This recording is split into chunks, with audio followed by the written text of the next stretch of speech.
Olá, eu me chamo Aline.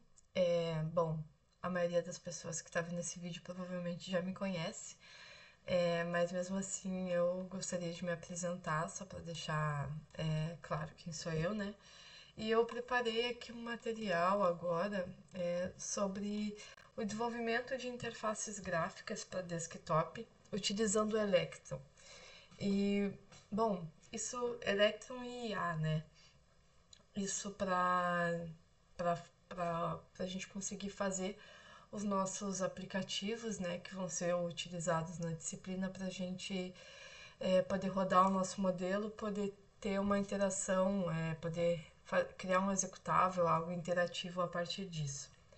Então eu resolvi fazer essa apresentação tanto para servir como método avaliativo, né, para demonstrar que eu já desenvolvi os conhecimentos necessários na disciplina, como também para auxiliar, né, os meus colegas aí e também futuramente outras pessoas que possam passar pela disciplina e que possam precisar construir esse tipo de aplicação e não tenham esse conhecimento pregresso de programação ou desses ambientes para poder estar realizando, porque não é uma tarefa tão simples, né? Criar uma aplicação desktop não é uma tarefa tão simples. Então, para fazer isso da forma mais otimizada possível, é comum a gente utilizar o Electron, né? O que o Electron faz? Tem aqui uma breve explicação do que é, né, o Electron, mas a gente sabe que toda aplicação, desenvolvimento web, ele está alicerciado em três linguagens básicas, né? Que a gente tem o HTML, o CSS e o JavaScript. Essa combinação acaba gerando a maior parte das aplicações, dos sites que a gente vê por aí. E o que o Electron faz, né? O Electron ele é uma framework, né? Que ele vai permitir que a gente crie aplicações desktop utilizando JavaScript e HTML e CSS. Ou seja, a gente consegue programar essa aplicação como se ela fosse um site que vai ir para a internet, né? Um site web. E isso é muito mais fácil do que desenvolver uma aplicação de modo tradicional, né? Então tem esse facilitador. E aí, junto com o Node.js, que é também uma framework que faz essa integração, a gente consegue gerar essas aplicações de modo muito mais fácil. Assim como no Python, por exemplo, a gente tem várias bibliotecas que facilitam a gente a gerar códigos, criar funções, o Electron ele age justamente como esse facilitador, né? Ele vai permitir que a gente programe de uma forma muito mais fácil, obtendo o mesmo resultado. Então a gente vai conseguir alterar os parâmetros do código de uma forma muito mais organizada e muito mais fácil. Então é isso que o Electron faz. Tem alguns exemplos, né, vantagens e desvantagens. E aí tem uma parte aqui que é referente à instalação, porque a gente está falando de programação, né? E o Electron ele não é um software, ele não é uma coisa que tu instala no teu PC e vai sair rodando clicável, sabe? Não é nem o Node.js, eles não são softwares, né? Eles são frameworks. Então, tu precisa instalar e para fazer isso a instalação é diferente, não é baixar um executável e executar no teu computador, né? Então, aqui eu trouxe, né, no slide um passo a passo de como fazer, né? Que é, por exemplo, no teu Visual Code ali, ou no Cursor, ou no PowerShell, tu vai digitar os comandos npm init e npm install electron. Isso tu já tem o Node.js, né? Mas a primeira coisa que precisa ser feita é baixar o Node.js. E aí, como que a gente faz isso? Aqui, bem fácil. Essa primeira página que abre aqui, baixar o Node.js aqui. Baixando, ele já dá aqui alguns exemplos de como tu pode testar ele, o que tu pode fazer. Mas baixando isso daqui, tu precisa depois instalar ele no teu computador para poder começar a usar. Todo esse passo a passo, ó, eu vou dizer, todo esse passo a passo não tem por que ficar vai ser diferente de pessoa para pessoa, porque às vezes o teu computador ele pode dar algum probleminha que no meu não deu. Então, se eu gravar um passo a passo, por exemplo, dizendo tudo que tu tem que fazer para instalar no teu computador e vai dar certo, às vezes pode ser que não dê. Então, é muito mais fácil ir aqui no chat GPT e colocar dessa seguinte forma. Monte.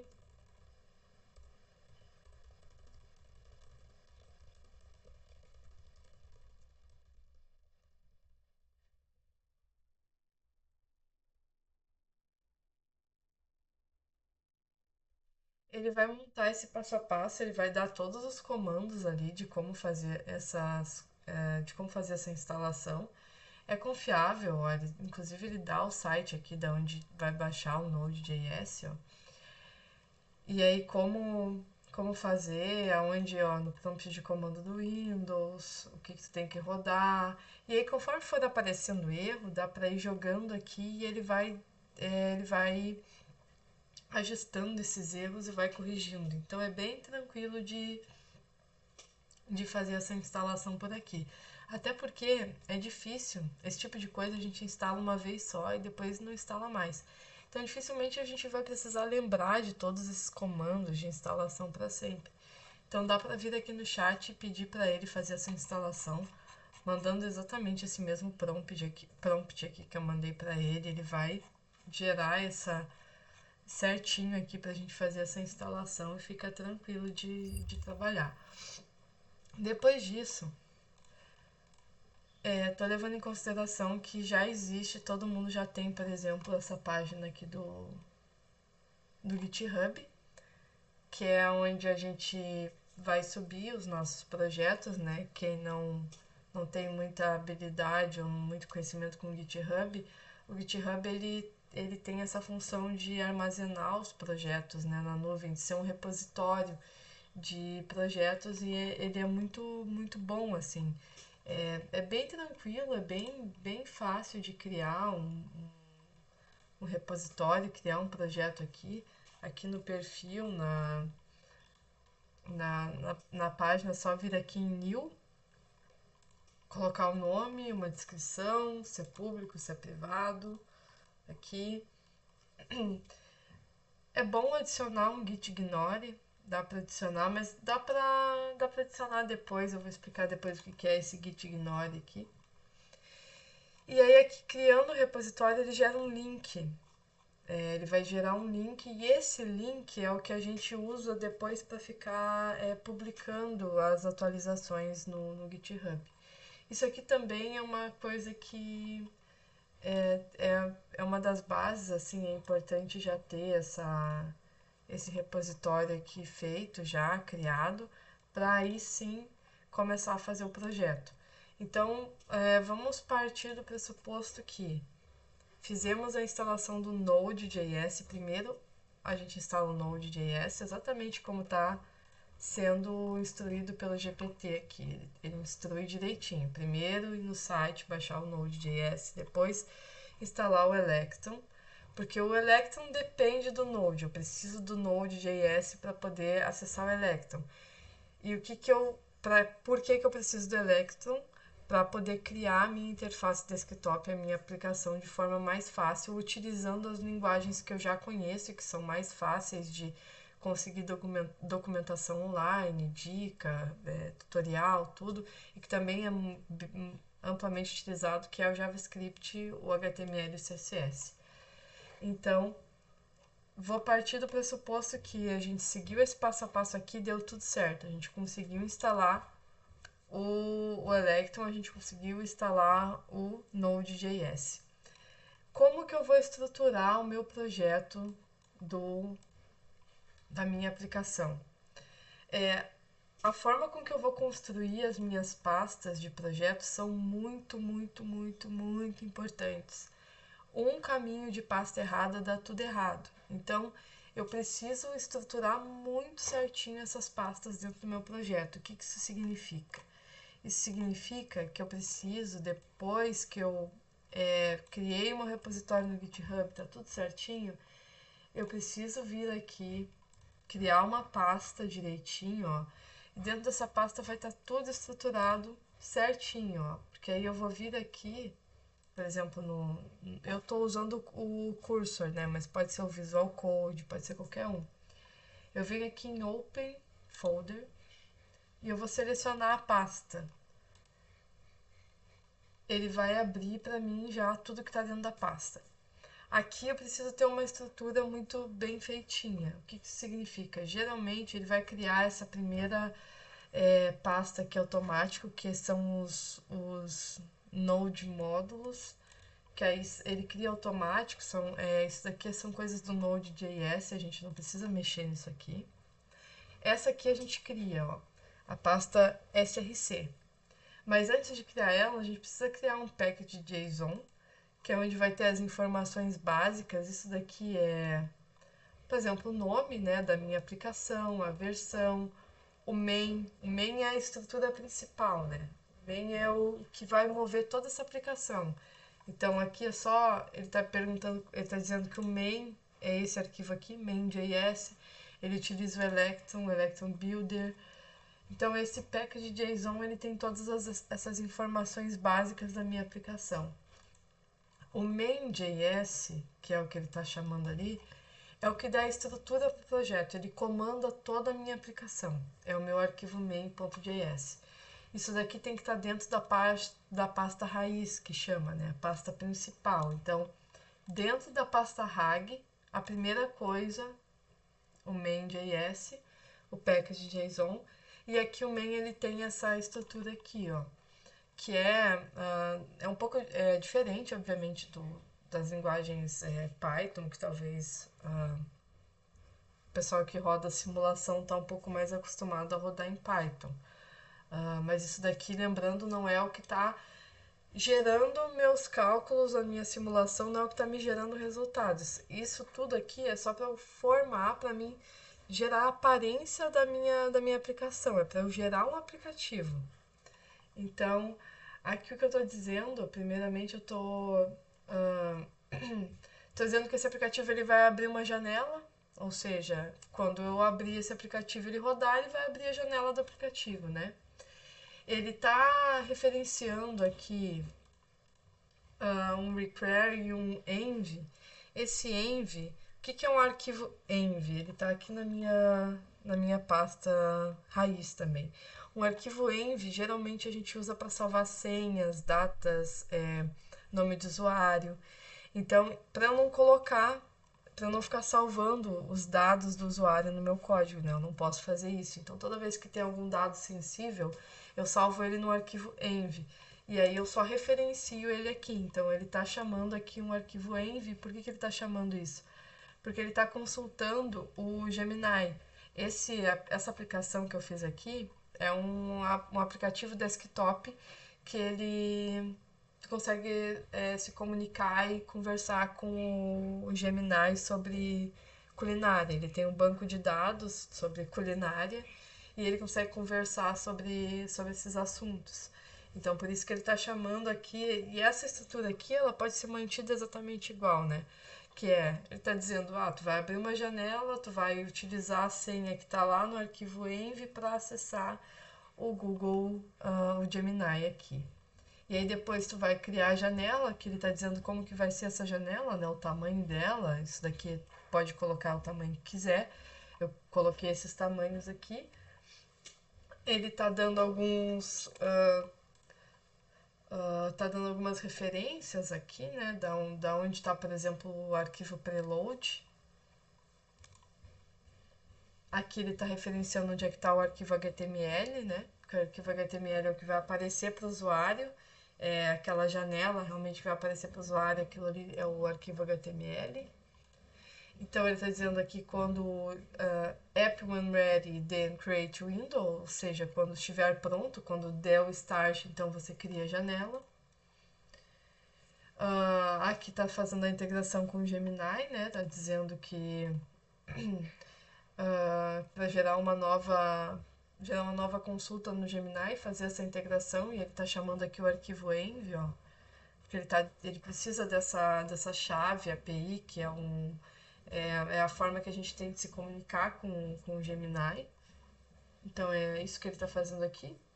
o IPEC Manhandle também para dar essa pergunta e resposta. Nesse caso aqui, a gente vai fazer uma pergunta, a gente quer ouvir a resposta, então essa estrutura aqui vai ser responsável por isso. Ela vai comunicar, fazer a ligação entre a pergunta e a resposta, utilizando como fonte da resposta, né, o Gemini.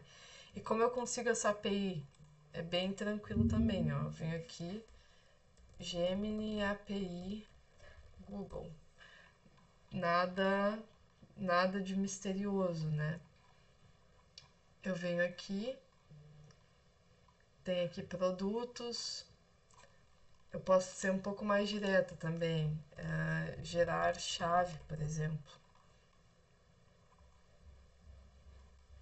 Aqui, gerar uma chave de API no Gemini. Por que eu preciso disso? Porque eu não posso simplesmente usar o Google Gemini. Eu preciso criar uma conta e eu preciso dizer que eu quero fazer um projeto utilizando essa chave. Eu acho que eu tenho aqui na minha apresentação, ficar mais fácil. Eu acho que fica mais fácil mostrar na apresentação do que... Ou não tem? Acho que eu não tenho na minha apresentação, porque, bom, tem que fazer o login aqui no Google. Eu já tenho chave de API, mas isso é porque a gente não pode simplesmente sair usando, né? A gente precisa dizer para que a gente vai usar, e aí o Google ele te dá uma senha, e aí essa senha te permite acessar o Gemini aonde tu quiser e usar ele para qualquer coisa, né? Então é para isso que serve. Ó, eu tenho aqui tem todo o passo a passo, ó. No Windows, por exemplo. Como que eu faço? Chaves de API, conseguir uma chave de API. Ó, aqui eu já tenho as minhas. Vai aparecer aqui, tu vem aqui e vai, cadê? Copiar, né? Copiou essa chave API, joga aqui no teu Env. Jogou no Env, tá pronto para usar. Só tem que referenciar da mesma forma que tá aqui, da mesma forma que tá nesse vídeo, nessa aqui, é só referenciar. Em paralelo a isso, a gente precisa criar um arquivo HTML que vai dar a estruturação de como vai ser o meu aplicativo. Esse arquivo HTML aqui é bem simples, ele só vai dizer o tipo, o TF8, né, o tipo de formatação, aqui é o nome, eu dei um nome bem genérico, app de perguntas, mas eu posso mudar esse nome para, por exemplo, Raiz sobre receitas culinárias. Posso mudar. Aqui ele está dizendo, ele está linkando, né? Está dizendo que o estilo dessa página vai ser dado pelo meu arquivo CSS. Está criando o botão pergunta. Está criando o botão de enviar, o botão de nova pergunta e a resposta. E aí aqui eu tenho arquivos. Deixa eu salvar aqui. Os arquivos preload e render. Que aí tem eu tenho uma analogia aqui para falar sobre esses arquivos preload e render. Se eu achar eles, onde é que eles estão? Aqui. Aqui estão eles. E o que seria, né? O main. Acho que eu pulei demais.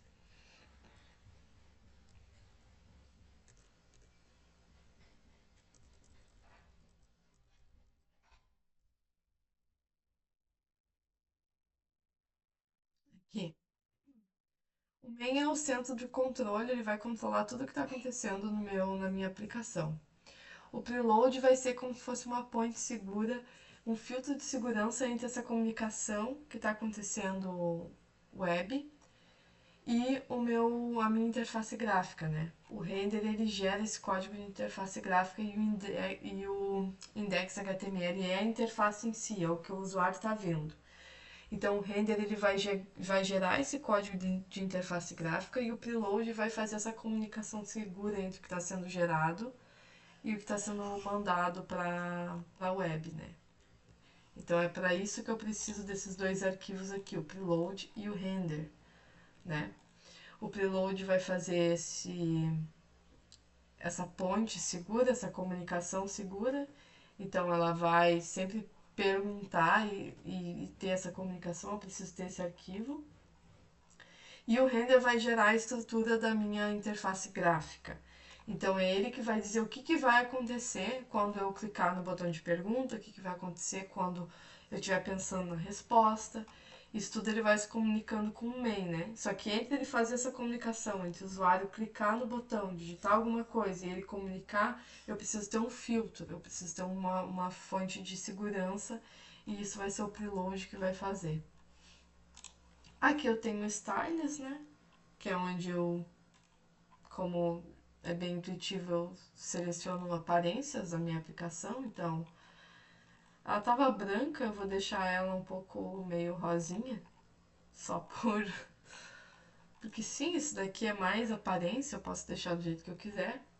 Aqui no Git Ignore é onde eu coloco tudo que eu não quero que seja carregado para o GitHub. Então, o env sempre está aqui porque eu não quero que as minhas senhas vão parar no GitHub, né? E é isso. É basicamente isso. Para eu fazer isso aqui funcionar, por enquanto, que eu ainda não tenho um executável funcionando, é aqui no terminal mesmo, né?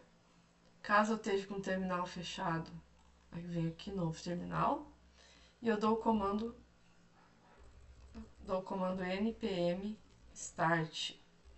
Esse comando aqui ele vai iniciar o Electron, vai iniciar a minha aplicação e ele abre aqui o meu aplicativo, né? Ele abriu aqui. E aí eu posso testar, eu posso perguntar como se frita um ovo.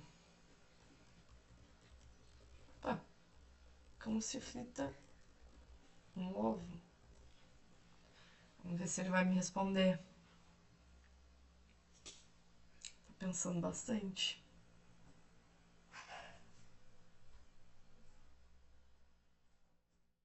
Ó, vamos ver o que ele me disse. Pra abrir aqui. Fritar um ovo parece simples, mas há algumas nuances que podem fazer a diferença entre um ovo bom e um ovo ótimo. Aqui estão alguns passos para fritar um ovo: ingredientes, ovos, quantos desejar, gordura, blá. Bom, a princípio ele sabe fritar um ovo, né? E como eu faço.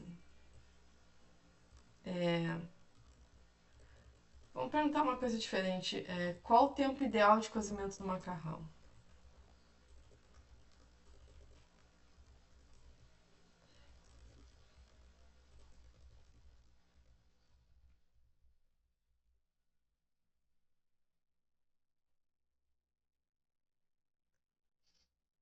Ele está pensando. Lembrando que ele está consultando um banco de dados, né? Então, ó, o tempo ideal de cozimento do macarrão depende do tipo e formato da massa. Geralmente, a embalagem indica o tempo de cozimento recomendado. Bom, várias coisas. Uma funcionalidade também importante, né? Nova pergunta, ele vai apagar tudo. Então, para eu não precisar ficar fazendo o que eu acho que eu fiz da vez passada, que foi selecionar e apagar, né? Então, ele também responde coisas básicas, como oi, por exemplo. Ele responde oi, como posso ajudar você? Enfim, ele é uma aplicação funcional. Essa pasta aqui, ela foi gerada porque eu dei o comando de criação do executável, né?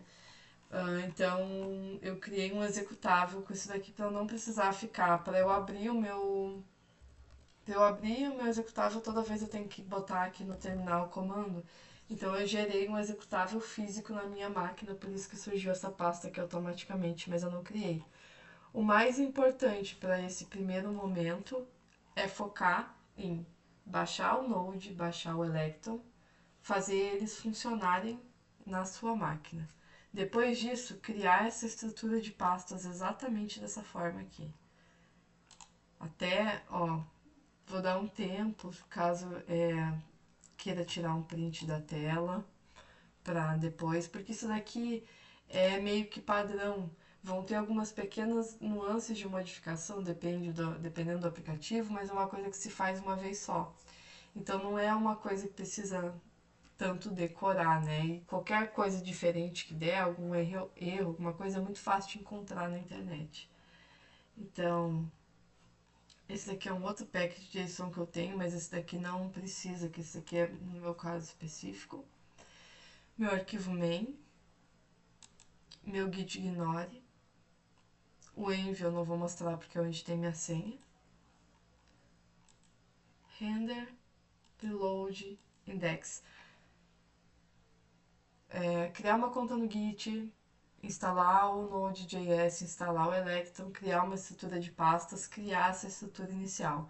Criando essa estrutura inicial, a aplicação está praticamente pronta, porque aí o que nos resta é só gerar a integração com o modelo, o que é bem tranquilo de fazer, porque assim como eu estou integrando me embaralhei.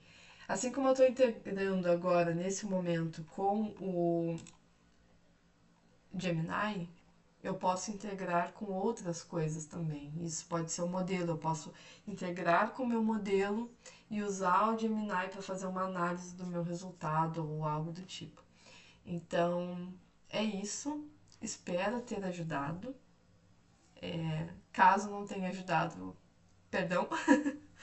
E caso ainda tenha alguma dúvida, alguma coisa, me coloco à disposição para qualquer tipo de dúvida.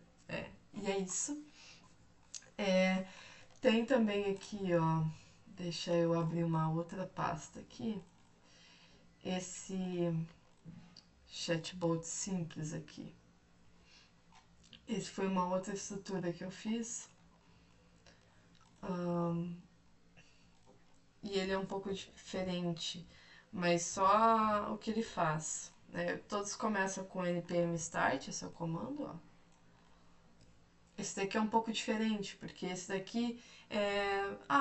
e se eu quiser, por exemplo, eu tenho um software de consulta, mas eu quero que o usuário ele se identifique, porque eu quero ter um controle de quem é que está mexendo, quem é que está fazendo o que no meu software. Então aqui eu consigo fazer um login, onde eu... Deixa eu botar aqui uma coisa qualquer. Ele não me deixa entrar. Não me deixou entrar. Mas se eu colocar o meu, que se não me engano é esse, aí ele me deixa entrar. Agora, eu posso querer, de repente, cadastrar um novo usuário, né? Como que eu faço para cadastrar? Eu venho aqui, né? Ele ficou errado aqui a TF8. Boto, vamos supor, usuário, senha 123, e ele já passa para login. Usuário, senha 123, entrou. Só uma estrutura de como criar um login e senha na minha aplicação para que eu não tenha, para que eu tenha um registro de quem está fazendo o quê. E aonde ficam essas coisas? Não, isso aqui tá no. Essas coisas elas ficam salvas no meu arquivo users, né? Ó, tá aqui salvo o meu usuário. Toda vez que eu vou criar um usuário novo, ele vai ficar salvo aqui, ele vai ir adicionando nesse arquivo aqui. E aí é importante quando eu for subir pro Git, ele tá no meu Git ignore aqui.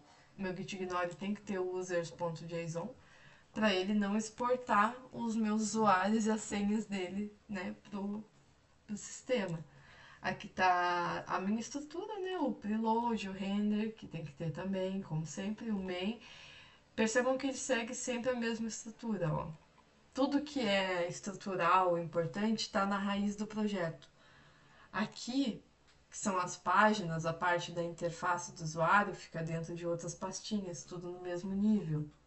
E aqui o meu main está fazendo as mesmas coisas, ele está criando uma janela a partir do electron. Aqui tem os dados do tamanho da tabela, da onde que ele está pegando o preload. Ó, quando pronto, então abra a janela. Pegue os dados daqui, ele está pegando os dados de usuário aqui do users. Então, as estruturas elas se repetem, são poucas variações. O mais importante é entender bem como fazer essa estrutura de pastas, organizar direitinho, o que está fazendo cada coisa, o que cada função está fazendo, porque aí a gente não precisa decorar o que as funções, a estrutura completa das funções, né? A gente sabendo o que elas fazem, a gente consegue corrigir, adicionar, alterar conforme a gente quiser, sem necessariamente ter que decorar, porque o maior medo geralmente é ter que decorar como escrever essa sintaxe certinha, mas o mais importante é saber o que cada coisa está fazendo ali. Então é isso, espero ter ajudado. Até mais.